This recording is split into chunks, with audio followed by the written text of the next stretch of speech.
Tingginya lonjakan pemudik yang meninggalkan Kota Palu membuat pihak Pelni menambah jumlah jadwal keberangkatan kapal. Jika tahun sebelumnya hanya 1 kali pemberangkatan, tahun ini bertambah hingga 3 kali. Kapal tersebut akan beroperasi hingga pada 22 April mendatang. Kalau dari pantauan itu mungkin udah sekitar 5 ribuan dari tanggal 7 April sampai tanggal 22 nanti itu mungkin lebih dari 5 ribu. Karena satu kol kapal saja itu untuk tujuan Surabaya itu mendekati di angka 1.500. Dibanding tahun sebelumnya, Bu? Di tahun sebelumnya itu kita cuma 1 kali.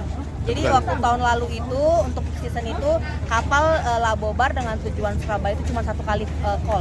Jadi nggak ada, ini karena kita ada penambahan dari kantor pusat jadi 3 kali call. 3 kali call itu langsungnya dari tujuan Pantoloan ke Surabaya khusus untuk Labobar.